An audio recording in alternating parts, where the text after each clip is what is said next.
आज के इस वीडियो में हम रासायनिक समीकरण को संतुलित करने के कुछ मेथड्स हैं, उनको डिस्कस करेंगे।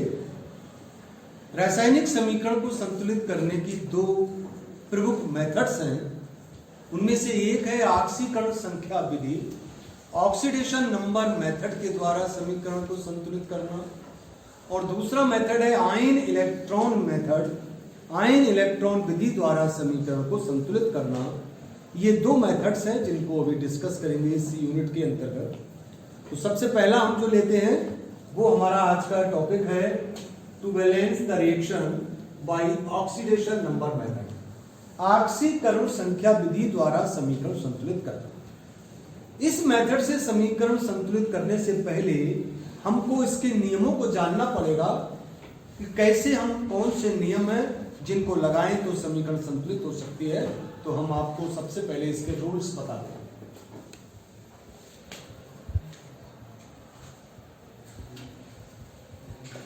इसके 4 नियम हैं। नंबर 1, सबसे पहला नियम, जो हमको असंतुलित समीकरण दी होती है, रासायनिक समीकरण, उस असंतुलित समीकरण में परमाणुओं की ऑक्सीकरण संख्या को ज्ञात कर उनके ऊपर अंकित कर देते हैं। अभी करके भी दिखाएंगे। आपको जो समीकरण दी है उसमें प्रत्येक परमाणु की आप ऑक्सीकरण संख्या ज्ञात करिए और ज्ञात करने के बाद उस समीकरण में ऊपर लिख दीजिए। ये नियम नंबर 1।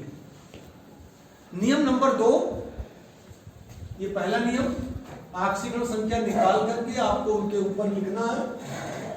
दूसरा नियम, अब जब आप ऊपर लिखेंगे तो देखेंगे कि तत्वों की ऑक्सीकरण संख्याओं में परिवर्तन हो रहा है। कुछ तत्व की ऑक्सीकरण संख्या बढ़ रही होगी, कुछ की घट रही होगी। इसको देख करके हम ये पता लगा लेंगे कि किस पदार्थ का ऑक्सीकरण हो रहा है और किसका अपचयन हो रहा है। तो दूसरे नियम में हम क्या करते हैं, ऑक्सीकरण और अपचयन की अर्ध अपक्रियाओं को पृथक कर लेते हैं। और पृथक करके ऑक्सीकरण में क्या होता है, ऑक्सीकरण संख्या में वृद्धि होती है, अपचयन की अपक्रिया में ऑक्सीकरण संख्या में कमी होती है। तो हम दूसरे पद में ऑक्सीकरण संख्याओं में जो कमी और वृद्धि हुई है उसको प्रति परमाणु ज्ञात कर लेते हैं, निकाल। नियम नंबर 2। तीसरा नियम हमारा, अब हमने ऑक्सीकरण संख्या में कमी और वृद्धि ये ज्ञात कर ली, अब हमको ये बराबर करनी है। तो ऐसे उपयुक्त अंकों से गुणा करिए जिससे जितनी ऑक्सीकरण संख्या में कमी हुई है वो वृद्धि के बराबर हो जाए, और ऐसा करके दोनों समीकरणों को जोड़ दीजिए। ये काम हमको तीसरे नियम के अंतर्गत करना होता है। यहां तक जब हम काम करते हैं तो हमारी समीकरण संतुलित हो जाती है। अगर कहीं कहीं कुछ केसेस में अगर यहां तक संतुलित नहीं होती है तो नियम नंबर 4 ये कहता है, इसका चौथा स्टेप, कि हम, अगर हमें जरूरत पड़ती है तो हम H आयनों को, जल के अणुओं को, HCl को, अमोनिया आदि को अगर कहीं समीकरण में दिया हुआ है तो जोड़ सकते हैं समीकरण को संतुलित करने के चौथे नियम के अंतर्गत। ठीक है ना। तो इस प्रकार इस ऑक्सीकरण मेथड से समीकरण को संतुलित करने के ये 4 प्रमुख नियम हैं। इन नियमों को अगर लगाएंगे तो आपकी वो समीकरण संतुलित हो जाती है। अब इसको हम एक उदाहरण की सहायता से समझ सकते हैं। देखिए, एक हम एग्जाम्पल लेते हैं इसका। FeCl3 plus SnCl2 is equal to FeCl2 plus SnCl4। ये हमारी एक असंतुलित रासायनिक समीकरण है, इसको संतुलित करना है। तो हम सबसे पहले प्रति परमाणु ऑक्सीकरण संख्या ज्ञात करके इनके ऊपर लिखते हैं। यहां देखिएगा, FeCl3 में 3 क्लोरीन के परमाणु लगे और 1 क्लोरीन पर -1 होता है, तो 3 पर कितना हो गया, -3। तो इसका मतलब यौगिक उदासीन है। तो कब उदासीन होगा, जब इस पर कितना आवेश होगा, +3। क्लोरीन पर -1 ही होता है, क्लोराइड पर। सेम यहां पर 2 क्लोरीन लगे हैं तो यहां पर +2 होगा और यहां -1। यहां 2 लगे हैं तो यहां पर +2 होगा, इस पर -1, प्लस 4 क्लोरीन के परमाणु हैं तो ये +4 होगा और -1। हमने सबकी ऑक्सीकरण संख्या निकाल करके अंकित कर दी। तो अब आप देख सकते हैं इसमें क्लोराइड की तो सब में कॉमन है, उससे मतलब ही नहीं। यहां पर Fe की ऑक्सीकरण संख्या +3 है और यहां पर +2। इसका मतलब हुआ कि FeCl3 का FeCl2 में अपचयन हो रहा है। SnCl2 में +2 है और यहाँ +4 है, तो इसका यहाँ पर ऑक्सीकरण हो रहा है। हम इन दोनों अर्ध अपक्रियाओं को अलग अलग करते हैं। ये अर्ध अपक्रियाएं कहलाती हैं। अर्ध अर्ध को जोड़ दोगे तो कंप्लीट रिएक्शन प्राप्त हो जाएगी। तो पहले आप उनको सेपरेट करिए। चलो हम लिखते हैं, पहले हम ऑक्सीकरण की समीकरण को लिख लेते हैं, यानी कि SnCl2 से SnCl4 बनाते हैं। ये हमारा +2 से +4 होगा। ये है ऑक्सीकरण अर्ध अपक्रिया। Oxidation half reaction. अब इसमें परमाणु दोनों तरफ बराबर है हमारे। अब इसमें हमें ऑक्सीडेशन में कितना वृद्धि हुई है इसको बराबर करना है। तो यहां लिखेंगे हम Sn की ऑक्सीकरण संख्या में वृद्धि बराबर, यहां 4 है या 2 है, तो 4 में से 2 घटा दीजिए, 2 इकाई प्रति अणु SnCl2। इसको व्यंजक 1 डाल, इस वाले समीकरण को व्यंजक 1 डाल।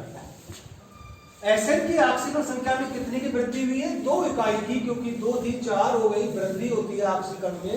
हमने प्रति परमाणु इसकी ऑक्सीकरण संख्या में वृद्धि निकाल ली, याद कर लिया। इसी प्रकार अब हम फेरिक क्लोराइड को देखते हैं। FeCl3 से हमारा FeCl2 प्राप्त होता है। यहां पर हमारा +3 था और यहाँ +2 बनता है। इसका मतलब ये हमारे अपचयन की अर्ध अपक्रिया है। अपचयन अर्ध।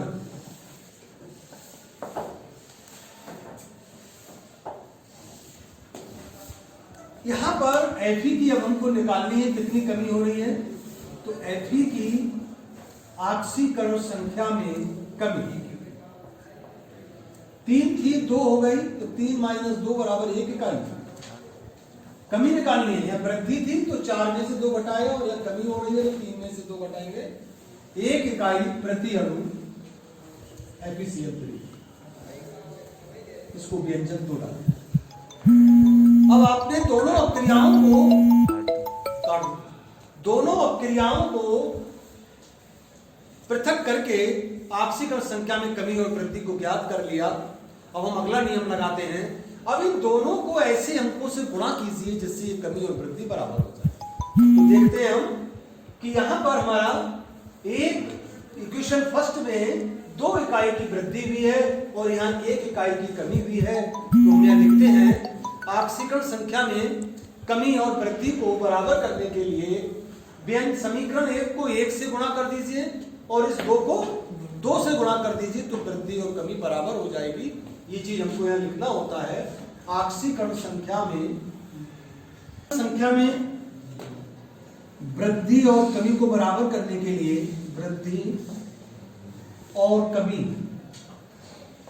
को बराबर करने के लिए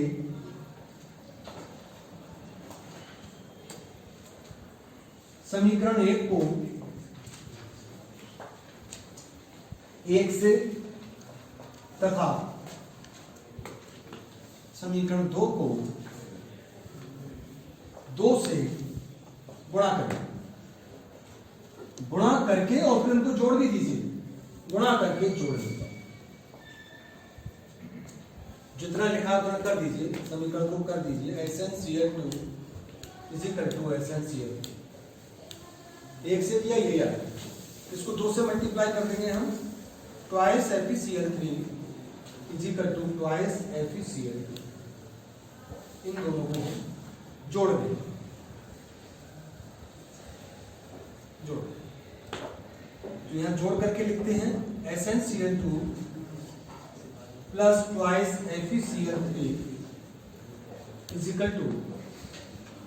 SnCl4 + ट्वाइस FeCl2। अब इस समीकरण को हम देखेंगे क्या ये समीकरण संतुलित हो गई हमारी? तो एक एसएन का परमाणु है, 2 आयरन के परमाणु, क्लोरीन को देखते हैं, 2 क्लोरीन और 2 तिया 6 क्लोरीन और 2 8 क्लोरीन, यहाँ 4 क्लोरीन, 2 दूनी 4, 4 और 4 8 क्लोरीन, दोनों तरफ हमारे परमाणुओं की संख्या बराबर है। तो ये एक संतुलित रासायनिक समीकरण है। अगर यह संतुलित नहीं होती, कहीं परमाणु असंतुलित होते, तो हम उनको परमाणुओं को दोनों तरफ बराबर कर सकते थे और उसके लिए हम अपनी तरफ से जल के अणु या HCl का, कहीं अगर किसी रिएक्शन में अमोनिया की भी जरूरत पड़ती है, उसको भी जोड़कर संतुलित कर लेते हैं। वो नियम नंबर 4 लगता है। तो इस प्रकार ये हमारा एक मेथड होता है ऑक्सीडेशन नंबर के द्वारा समीकरण संतुलित करना। तो आप इसको समझेंगे। अगले वीडियो में हम इसके दूसरे मेथड को डिस्कस करेंगे। तब तक धन्यवाद।